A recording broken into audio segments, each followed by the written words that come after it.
হাইকোর্টে জুনিয়রদের খুব বেশি নাকি এনকারেজ করা মানে উৎসাহ দেওয়া হয় না, কিংবা অনেক সময় বলা হয় যে আপনার সিনিয়রকে আচ্ছা ওনাকে নিয়ে আসেন, আচ্ছা পরে শুনবো আপনারটা ইত্যাদি, এইরকম কিছু হয় নাকি?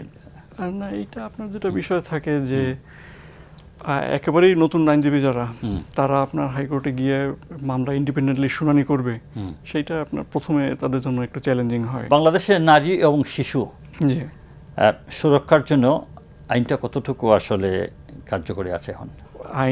আইনের প্রয়োগের ক্ষেত্রে গিয়ে আপনার অনেক সময় অনেক গ্যাপ দেখা যায়, শর্টকামিংস দেখা যায়, সেটা আপনার সময় সময় আবার আইনের আপনার অ্যামেন্ডমেন্ট করে সেই গ্যাপ পূরণ করা হয়। যেরকম আপনার রিসেন্টলি এই বছরেই নারী শিশু মামলায় আপনার যারা ভিকটিম থাকে বা যারা অভিযোগ করে, তাদের সুরক্ষার জন্য তাদেরকে যেন আপনার পুলিশ প্রোটেকশন বা নেসেসারি প্রোটেকশন দেওয়া যায়, সেই সংক্রান্ত একটা বিধান এই বছর আইনে যোগ করছে। এটা একটা অন্তরায় হয়ে যায়, কারণ আপনার আমাদের দেশে ক্রমবর্ধমানভাবে আপনার জনগণের সংখ্যা বৃদ্ধি পাচ্ছে এবং জমির উপরে চাপ পড়তেছে এই কারণে।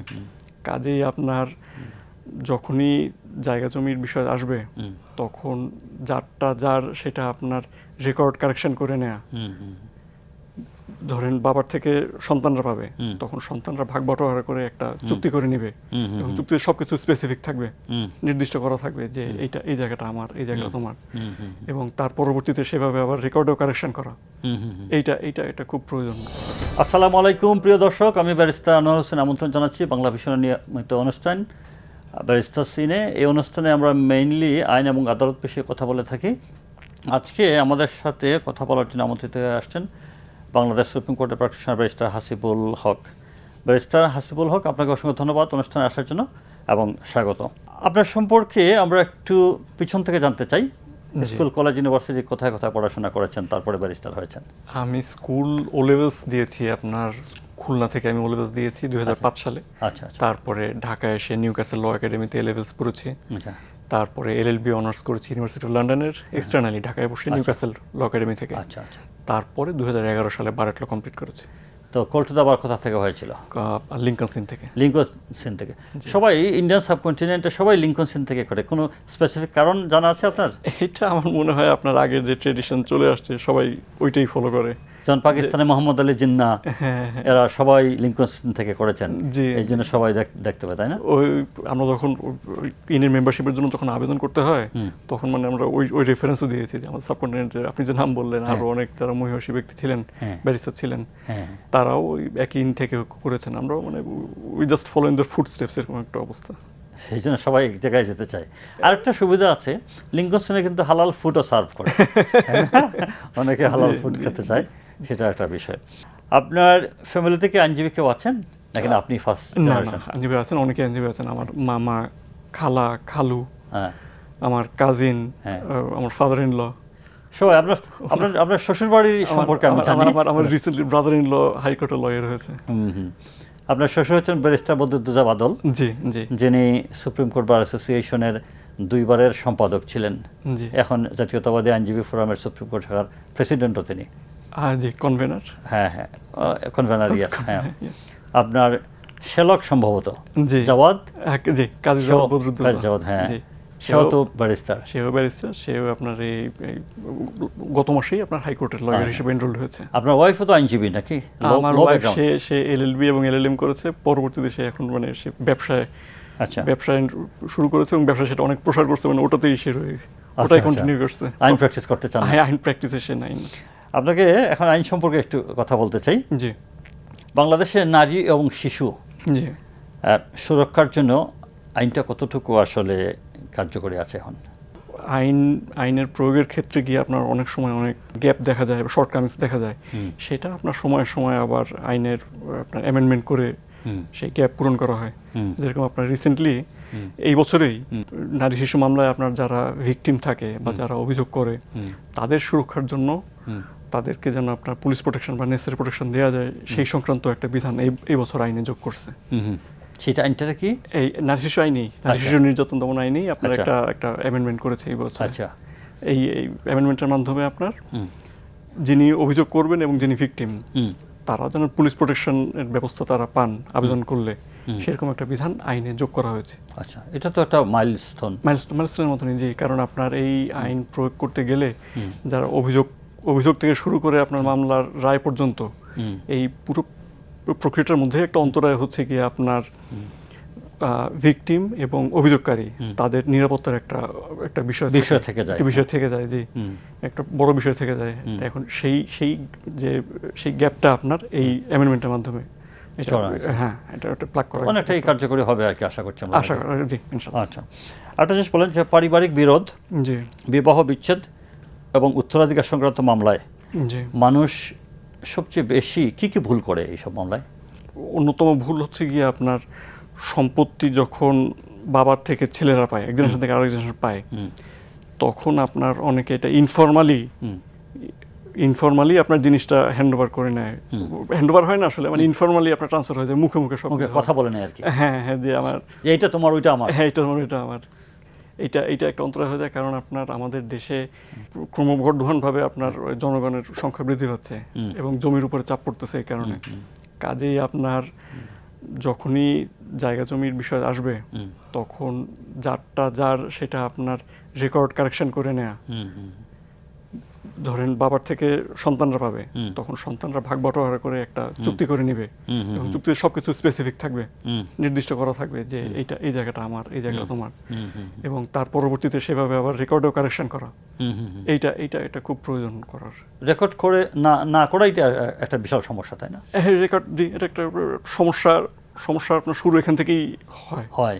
জি, সেটা শেষ পর্যন্ত আপনার মারামারি, জজ কোর্ট, হাইকোর্ট, সুপ্রিম কোর্ট সব জায়গায় চলে যায়। হ্যাঁ, এবং আপনার বছরের পর বছর সিভিল মামলার সমস্যাটা এটা, কারণ আপনার হচ্ছে এখানে সাক্ষ্য প্রমাণ নেয়া, আপনার কাগজপত্র দাখিল করে বিচারিক আদালতে এগুলো সব সাক্ষী জেরা এগুলো করে আপনার অনেক সময় লাগে সাধারণত। এবং তারপরে আবার সেই মামলা যখন রায় হয়ে আপনার জেলা জজে যায়, তারপরে আবার হাইকোর্টে যাওয়ার সুযোগ আছে, আইনি সুযোগ, আপিল বিভাগে যাওয়ার সুযোগ আছে, এটা অনেক অনেক লম্বা হয়ে যায়। মানে আপনার জেনারেশনের পর জেনারেশন পার হয়ে যায়। যিনি মামলা করবেন তিনি ওটার রায় মনে দেখে যাওয়ার সুযোগ কম থাকে। অনেক ক্ষেত্রেই সুযোগ থাকে না, সুযোগ হয় না, এরকম একটা সমস্যা হয়ে যায়। আচ্ছা, একটা নিউজ পেপার রিপোর্ট আপনার সামনে পড়ি, হেডলাইনটা আমি পড়বো, আর পাশাপাশি আমরা হেডলাইনটা টেলিভিশন স্ক্রিনেও দেখতে পারবো। হেডলাইনটা হচ্ছে নারী ও শিশু নির্যাতনের ফাঁসির 273 আসামি কন্ডেম সেলে।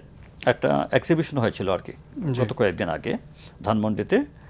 তো সেই এক্সিবিশনে মৃত্যুদণ্ড থেকে ফিরে আসা কিছু মানুষ যারা খালাস পেয়ে আসছেন আর কি, তাদেরকে নিয়ে একটা গল্পের আসর, মানে একটা এক্সিবিশন করা হয়েছিল আর কি। সেখানেই একজন মহিলা বলছেন, আরেকটা হেডলাইন, সেটা বলছেন যে প্রতিবার মনে হইতো এইটাই বুঝে আমার শেষ খাওয়া। মানে ওনাকে যখন লাঞ্চ বা ডিনার দিত, উনি ভাবতেন যে এই যে খাওয়া দিচ্ছে আমাকে, এটা মনে হয় আমার শেষ খাওয়া, আমার তো ফাঁসির আসামি, আমি মনে ফাঁসি হয়ে যাচ্ছে। ওই মহিলা 20 বছর পর খালাস পেয়ে কিন্তু আসছেন। টোটাল বিষয়টা নিয়ে একটু বলেন। তার আগে আমি একটু জানতে চাই আপনার কাছ থেকে, কন্ডেম সেল কি আপনি কখন দেখেছেন যে ফাঁসি আসামি যেখানে রাখা হয়? না, আমি দেখেছি, আপনাকে একটু ইনফরমেশন দিই। এইটা একটা কবরস্থান সিম্পলি মনে হয় যেন। একটা রুম, ছোট্ট একটা রুম, এই রুমের মধ্যে আপনি ঘুমাবেন, ওখানে খাবেন, এখানে টয়লেট, কোনো দরজা জানালা কিছুই নাই। এটা সিম্পলি কবরস্থান। এই কবরস্থানে আপনাকে 20 বছর রাখা হয়েছে বিনা দোষে। যেহেতু মহিলা 20 বছর পর আপনি খালাস পেয়ে আসছে, তার মানে বিনা দোষে। এরকম বহুজন হয়তো বা আরও আছে। এখন যদি আপনি একটু বলেন বিষয়টা সম্পর্কে পুরোপুরি। এইখানে আপনার আসলে আমাদের সবারই, মানে দেশের আপামর, যারা দেশের আপামর জনতা এবং যারা আইন প্রণয়ন করেন, তাদের মধ্যে একটা উপলব্ধি আসা দরকার যে একটা আপনার ফাঁসির আসামি, তার বিচার প্রক্রিয়াটা যে আপনার প্রথম যে রায় হয় বিচারিক আদালতে, সেখানেই যে প্রক্রিয়াটা শেষ না, এটার পরবর্তীতে যে আপনার হাইকোর্টে যায় ডেথ রেফারেন্স আকারে, তারপরে আবার সেখানে রায় হলে সেখান থেকে আপিল বিভাগে আপিল হওয়ার সুযোগ আছে। এই উপলব্ধিটা প্রথমে আসা দরকার যে আপনার এটা আপিল বিভাগের রায় গিয়ে আপনার এটা শেষ হবে। এবং আপনি যেটা সিভিল মামলার কথা বললেন, সেই একইভাবে আপনার এই ক্রিমিনাল মামলাতেও, ফাঁসির মামলাতেও একই অবস্থা, মামলার জট আছে অনেক। তো এখন একটা বিচারিক আদালতে ফাঁসির মামলার রায় থেকে শুরু করে আপিল বিভাগের রায় শেষ হওয়া পর্যন্ত যদি অনেক সময় স্বাভাবিকভাবে লাগবে, এই সময়টা আপনার কাউকে একেবারে কন্ডেম সেলে রাখা, একেবারে মানে কোনো কিছুর অ্যাক্সেস নাই, ইনহিউম্যান একটা কন্ডিশনে থাকে সেখানে, সেইভাবে তাকে রাখা যাবে না। এবং রাখা যাবে না কারণটা হচ্ছে কি আপনার শেষ পর্যন্ত আপিল বিভাগ থেকে খালাস পেতে পারেন। তো এমন আছে, ধরেন বিচারিক আদালতে ফাঁসির রায় হলো, সেটা হাইকোর্টেও বহাল থাকলো, কিন্তু পরবর্তীতে গিয়ে আপিল বিভাগে তো আইনি তো সুযোগ আছে যে সেখান থেকে বের হয়ে আসা, ফাঁসির আপনার এটা ক্যান্সেল হওয়ার। তা এখন সেই উপলব্ধি যদি আমাদের সবার মধ্যে আসা দরকার, এবং সেই পরিপ্রেক্ষিতে আপনার আইনের মধ্যেও সেরকম বিধান রাখা দরকার যে আপিল বিভাগের রায়ের আগ পর্যন্ত আপনার কন্ডেম সেলে রাখা হবে না, রাইট, কিন্তু আপনাকে যদি তাকে জেলেও রাখতে হয় তাহলে কন্ডেম সেলে না, কন্ডেম সেলে না, মানে এই কবরস্থানে না, কন্ডেম সেলে না। এখন আমি আপনাকে বলছি এই বিষয়ে আমার জানা মতে হাইকোর্টে একটা রুল আপনার বিচারাধীন আছে, আচ্ছা, যে কন্ডেম সেলের এরকম যেন ইয়ে না থাকে, আপিল বিভাগের রায়ের আগ পর্যন্ত যাতে কন্ডেম সেলে রাখা না হয়, সেরকম সেই বিষয়ে একটা রুল সম্ভবত আদালতে জারি আছে, ওটা তো বিচারাধীন আছে এখন। আচ্ছা, তো রুল তো ওটাকে তো আর এখন ইমপ্লিমেন্ট করতে পারছে না, না এখন শুনানি সহ সাপেক্ষে আর কি, শোনা সাপেক্ষে। আচ্ছা, আপনার কাছে আমরা দর্শকদের কাছ থেকে 2টা প্রশ্ন পেয়েছি। জি, নর্মালি আমরা দর্শকদের কাছে ইন্টারনেটের মাধ্যমে আমরা প্রশ্ন আহ্বান করি, অনেক দর্শক প্রশ্ন পাঠান, এবং দর্শকের প্রশ্ন আমরা সিলেক্ট করে আমরা যিনি কোয়ালিফাইড ব্যারিস্টার থাকেন তার উদ্দেশ্যে করে থাকি আর কি। আজকে আমরা 2টা প্রশ্ন আপনাকে করব, তার আগে একটু দর্শকদের উদ্দেশ্যে বলতে চাই, প্রিয় দর্শক আপনারা যে কেউ আমাদের কাছে প্রশ্ন পাঠাতে পারেন। প্রশ্ন পাঠানোর ঠিকানা হচ্ছে barristers.in25@gmail.com। আমি আবার বলছি barristers.in25@gmail.com, এই ঠিকানা যে কেউ প্রশ্ন পাঠান, আমরা প্রশ্নগুলো সিলেক্ট করে কোয়ালিফাইড ব্যারিস্টার উদ্দেশ্যে করে থাকি। আপনার কাছে প্রশ্ন আসছে ইসলামপুর জামালপুর থেকে, আপনার শ্বশুরবাড়ির লোকজন। আমরা সবসময় শুনে আসছি যে আমাদের দেশে বিচার ব্যবস্থা ধীর গতির অন্যতম একটা কারণ হচ্ছে বিচারকদের সংখ্যা কম। আচ্ছা, এই বিচারকদের সংখ্যা আজকে থেকে দ্বিগুণ করে দিলে সমস্যাটা কোথায়? বেতন একটা সমস্যা হতে পারে, কিন্তু যত টাকা সরকার অপচয় করে সেইটুকু শক্তভাবে মোকাবেলা করলে তো বেতন হয়ে যেতে পারে। আপনার কি মত? আমার মতামত হচ্ছে আপনার বিচারকের সংখ্যা বৃদ্ধি করার যখন এরকম সুযোগ তৈরি হয়, সেইটা করার যদি সুযোগ থাকে সেটা করতে হবে, কিন্তু মামলার জট কমানোর জন্য আপনি বিচারকের সংখ্যা যতই বাড়ান, মামলার সংখ্যা কিন্তু আমাদের 18 কোটি 19 কোটির দেশের মানুষ, আচ্ছা, কাজে মামলার জট আপনার কমাতে গেলে বিচারকের সংখ্যা বৃদ্ধি করে আপনি এটা কখনো কমাতে পারবেন না। তাহলে আপনার সাজেশন কি? আমার আইডিয়া হচ্ছে আপনার এই বিষয়ে বিদেশে, আপনার ইংল্যান্ডে বা অন্যান্য উন্নত দেশেও আপনার কোর্টের বাইরে আপনার বেশিরভাগ বিরোধের নিষ্পত্তির যে বিধান আছে, আপনার যে ব্যবস্থা আছে, সেই দিকে আমাদের মনোনিবেশ করা দরকার, খুব বেশি করে আর কি। খুব বেশি এটিআর আমাদের এখানে আছে, অল্টারনেটিভ ডিসপুট রেজুলেশন বডিটা আমাদের এখানেও আছে, আমাদের এখানে কার্যকর আছে, কিন্তু আপনার সেটা আপনার একটু লিমিটেড স্কেলে এখনো, এটা ওটাকে একটু আরো বেশি, সেইটার প্রসার আরো বেশি করে অনেক বাড়ানো দরকার, এবং প্লাস বিচারকও বাড়ানো দরকার। এটাকে সেটা আমি আগে বললাম যে বিচারকের এটি অন্যতম কারণ না বিচারকের না, এবং কথা হচ্ছে কি আপনার মামলার জট আপনি এই বিচারকের সংখ্যা বাড়িয়ে এটা করা সম্ভব না, কারণ আপনি বিচারকের সংখ্যা বাড়লেও মামলার সংখ্যা প্রতিদিন কিন্তু আরো বেশি, অনেক বেশি করে বাড়তেছে।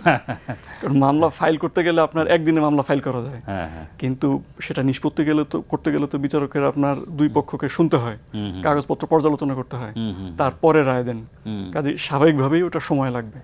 সেকেন্ড কোয়েশ্চন দর্শকদের কাছ থেকে, সেটা হচ্ছে কিশোরগঞ্জ থেকে লিটন কুমার শীল। অতীতে দেখেছি রাজনীতিকে কোর্টের ভিতর নিয়ে আসা হয়েছিল, অর্থাৎ কোর্টের আদেশ দিয়ে রাজনীতির অনেক বিষয়কে নিয়ন্ত্রণ করা হতো। এর মধ্যে বর্তমান প্রধানমন্ত্রী তারেক রহমানের বক্তব্য প্রচারে কোর্ট নিষেধাজ্ঞা দিয়েছিল। এখনও কোর্ট দিয়ে অনেক কিছু নিয়ন্ত্রণ করার পায়তারা চলছে বলে শুনতে পাচ্ছি, তাই যদি হয় তাহলে এই বিষয়ে আপনার বক্তব্য কি? আচ্ছা, এইখানে আপনার প্রথম কথা যে আদালত একটা যে আদেশের কথা বলেছেন, আদালত একটা আদেশ দিয়েছিলেন, সেই বিষয়টা নিয়ে আমি সরাসরিভাবে মন্তব্য করতে চাই না, কারণ আদালত আপনার মামলার দুই পক্ষের কথা শুনে উনি আদেশ দিয়েছেন, পরবর্তীতে আবার সেটা বাতিল হয়েছে। আচ্ছা, আমি যেটা এইভাবে বলতে চাই যে আপনার কোনো বিষয় যদি রাজনৈতিক হয়, রাজনৈতিক বিষয়ে রাজনীতিবিদদের নিজেদের রাজনীতির মাধ্যমেই শেষ করা উচিত, সমাধান করা উচিত। রাজনীতিবিদদের তাদের ব্যক্তিগত অভিমত যেটা যদি থাকে সেটা দেশের মানুষের কাছে পৌঁছানো উচিত, এবং তাদের সেই আপনার আইডিয়া বলেন বা চিন্তাধারা বলেন, সেইটার কতটা গ্রহণযোগ্যতা আছে, সেইটা রাজনীতিবিদদেরই উচিত মানুষের কাছ থেকে সমর্থন নেওয়া তাদের অবস্থানের পক্ষে। কিন্তু রাজনৈতিক আপনার বিরোধ বা বিষয়, এটা আসলে কোর্টের বারান্দায় এটা না নিয়ে যাওয়া উচিত। এতে করে জনগণের মধ্যে কনফিউশন তৈরি হয়ে যায়, তাই না? কনফিউশন তৈরি হয়, আপনার এখানে সেপারেশন অফ পাওয়ারের বিষয় আছে। হ্যাঁ জি, আপনার আদালতের আসলে তো মুখ্য বিষয়, আদালতের রোল হচ্ছে গিয়ে আপনার যে যদি কোনো আইনি আপনার বিরোধ হয় সেইটা আপনার মামলার দুই পক্ষকে শুনে বিচার করবেন।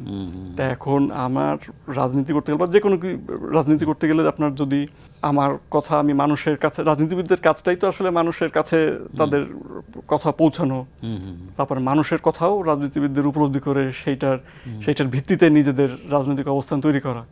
এই প্রক্রিয়ার মানে রাজনীতিবিদ এবং মানুষের মধ্যে যে আপনার আইডিয়ার আদান প্রদানের যে প্রক্রিয়া, এই প্রক্রিয়ার মধ্যে আদালতের কাছে রাজনীতিবিদদের যাওয়া উচিত না, আমার কাছে হচ্ছে সেটা। আরেকটা আমরা রিপোর্ট দেখি, টেলিভিশন রিপোর্ট দেখবো, এটা পত্রিকা হেডলাইনটা হচ্ছে নেত্রকোনায় ধর্ষণের মামলা তুলে নিতে বাদীকে হুমকির অভিযোগ। বাদীকে হুমকি দেওয়া হচ্ছে আর কি। আমাদের দেশে এগুলো প্রায় আমরা শুনি, তাই না? জি জি। এটার আইনি ব্যবস্থা কি আসলে? এটা আইনি ব্যবস্থা আমি আপনার অনুষ্ঠানে একটু আগে বলছিলাম যে আপনার এই যে এখন আগে আপনার সুনির্দিষ্ট এরকম কোনো বিধান ছিল না যে ভিকটিম বা অভিযোগকারীকে আপনার আইনি সুরক্ষা দেয়া। এখন যেহেতু আপনার আইনে একেবারে সুনির্দিষ্ট এবং যথোপযুক্ত আপনার ব্যবস্থা নেওয়ার সুযোগ এসছে, এইটার এই বিধানটার আপনার স্ট্রিক্ট এনফোর্সমেন্ট যেটা বলে সেইটা এখন থেকে হওয়া উচিত। কারণ আমাদের দেশে এনফোর্সমেন্টের হার খুব কম, তাই না? এনফোর্সমেন্টের হার কম, আর আরেকটা হচ্ছে আগের তো এটা মানে আপনার বিধান ছিলই না, এখন যেহেতু বিধান হয়েছে সেইটাই স্ট্রিক্ট এনফোর্সমেন্টের দিকে আপনার আইন প্রয়োগকারী সংস্থা, সরকার, মানে সংশ্লিষ্ট সবারই আপনার এখানে মনোযোগ দেওয়া উচিত এবং এটা মানুষের মধ্যেও একটা আপনার অ্যাওয়ারনেস তৈরি করা উচিত যে ভিকটিমকে আপনার যাতে হুমকি দেয়া না হয় বা দিলে আপনার সেটার আইনি আপনার কনসিকুয়েন্স থাকবে, সেটা মানুষের মধ্যেও আপনার ছড়াই দেওয়ার একটা কাজ আছে। যেহেতু আপনি কোর্টের প্র্যাকটিশনার, এখন কোর্টে আসলে কোন ধরনের মামলা বেশি আসলে দ্রুত বৃদ্ধি পাচ্ছে? কোর্টে আপনার ফৌজদারি মামলা, সব ধরনের মামলাই আসলে বৃদ্ধি পাচ্ছে আপনার। আচ্ছা, ফৌজদারি বলেন, দেওয়ানি বলেন, আবার কনস্টিটিউশনাল ম্যাটারে আপনার রিট পিটিশন বলেন, সব ধরনের মামলারই আপনার দিনে দিনে বৃদ্ধি পাচ্ছে। আমি এভাবে বলতে পারি আপনার, আমি যখন প্র্যাকটিস শুরু করেছি তখন আপনার বছরে দেখতাম একটা রিট, প্রতি বছর রিট পিটিশন ফাইল হতো আপনার ধরেন 15, 16, 17,000। আচ্ছা, গত বছর দেখলাম এটা আপনার 22,000 পর্যন্ত আমি দেখেছি। রিট পিটিশন 22,000 পর্যন্ত গত বছর আমি দেখেছি। কাজে এটা আপনার বাড়ার একটা প্যাটার্ন যে আছে, বাড়ছেই এটা। তো আপনার লিগ্যাল ক্যারিয়ারে এমন কোনো ইন্টারেস্টিং মামলা আছে যেটার অভিজ্ঞতা আপনি শেয়ার করতে চান আমাদের সাথে? এই মামলায় আপনাকে কোনো না কোনোভাবে কি প্রভাবিত করেছে? একটা আমি বলতে পারি, আমি একটা মামলা আপনার কয়েক বছর আগে করেছিলাম। মামলার এক পক্ষে আমি ছিলাম, অপর পক্ষে ছিলেন প্রয়াত barrister Moudud Ahmed sir, senior advocate. অনেক আগে, হ্যাঁ। জি, তো এখন সেই মামলা আমি আবার আমার পক্ষে রায় পেয়েছি। আচ্ছা, ভেরি গুড। আপনার এটা খুব উৎফুল্ল হয়েছিল নিশ্চয়ই জি জি, যে যেখানে ব্যারিস্টার মওদুদ আহমেদ আছেন সেখানে আপনি সেই মামলা জিতে আসছেন। জি জি, এবং মানে সেই মামলাটা যুক্তিতর্ক আমি উপস্থাপন করেছিলাম, আচ্ছা, মানে উইদাউট এনি সিনিয়র। এগুলো জুনিয়রদের খুব উৎসাহিত করে, তাই না? জি জি। জুনিয়রদের কতটুকু উৎসাহ দেওয়া হয় আসলে কোর্টে আজকাল? কোর্টে আজকাল অনেক উৎসাহই দেওয়া হয়। আচ্ছা, আমি এটা অনেক কোর্টেই আপনার মামলা করেছি। আপনার সেখানে মাননীয় বিচারপতিরা, জুনিয়র আইনজীবীরা যখন নিবেদন করেন তখন তাদেরকে মানে তাদের নিবেদন রাখার জন্য তারা আপনার নতুন আসলে একটা যে ভয়ভ্রান্তি থাকে বা একটু সংকোচ থাকে, সেই ধরনের আপনার যেন অনুভূতি না আসে, একটু মানে তাদের মাইন্ডটাকে ইজে রাখার জন্য একটু মানে হেল্পফুলভাবেই করেন যে তারা যাতে নিজেদের নিবেদন রাখতে পারেন। এরকম আমি দেখেছি। তো অনেকে বলে যে ধরেন কোর্টে, আমি ডিস্ট্রিক্ট কোর্টের কথা বলছি না, অতটা শুনি নাই। ডিস্ট্রিক্ট কোর্টে তো মেইনলি জুনিয়ররাই শুরু করে আসলে প্রথম প্র্যাকটিস। হাইকোর্টে জুনিয়রদের খুব বেশি নাকি এনকারেজ করা, মানে উৎসাহ দেওয়া হয় না, কিংবা অনেক সময় বলা হয় যে আপনার সিনিয়রকে, আচ্ছা ওনাকে নিয়ে আসেন, আচ্ছা পরে শুনবো আপনারটা, ইত্যাদি। এইরকম কিছু হয় নাকি?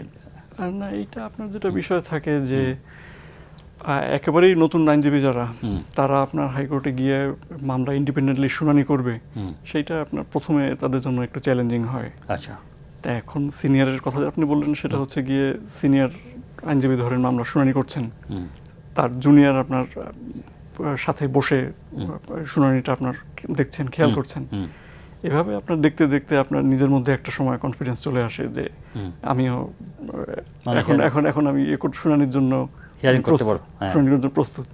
আবার মামলা আপনার কোর্টের সামনে নিবেদন করার আপনার বিভিন্ন আলাদা আলাদা বিষয় আছে। যেরকম ধরেন একটা হচ্ছে গিয়ে মামলার মূল শুনানি, আবার কখনো আছে যে আপনার কোর্টে কোনো ফটোকপি কাগজ জমা দিতে গেলে কোর্টের কাছে একটা পারমিশন নিতে হয়।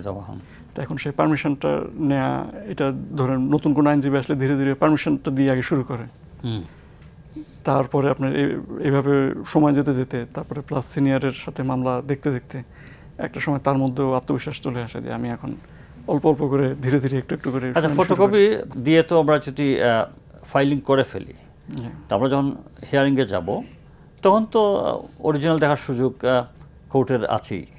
জি, তো তখন আমার অ্যাডভান্স পারমিশন নিয়ে এই সময়টুকু নষ্ট করার মানেটা কি? এটাই না, এটা তো সময় নষ্ট হয় না। আপনি যখন ফটোগ্রাফি পারমিশন নেবেন খালি দাঁড়িয়ে কোর্টের কাছে নিবেদন করতে হয় যে আমার অরিজিনালটা আমি শুনানির সময় আপনার প্লেস করবো আপনার সামনে। হ্যাঁ, যেতে তো হচ্ছে আপনাকে, যেতে হচ্ছে। একই জিনিস আপনাকে, আপনি যে জিনিস শুনানির সময় সাবমিট করবেন বলছেন, এটা তো শুনানির সময় গিয়ে বললেই হয়ে গেল যে এইটা আমি ফটোকপি সাবমিট করেছিলাম, এই আমার অরিজিনাল, আপনি ইচ্ছা করলে মিলিয়ে দেখতে পারেন যদি এখানে চান। না, এখানে একটা বিষয় আছে, আপনার কিছু কিছু কাগজ আছে যেগুলো আপনার ধরেন অন্য কোর্টেরই অন্য মামলার আদেশ আপনি দাখিল করবেন, সেইটার সার্টিফাইড কপি আবার কোর্টের থেকে নেওয়া যায়।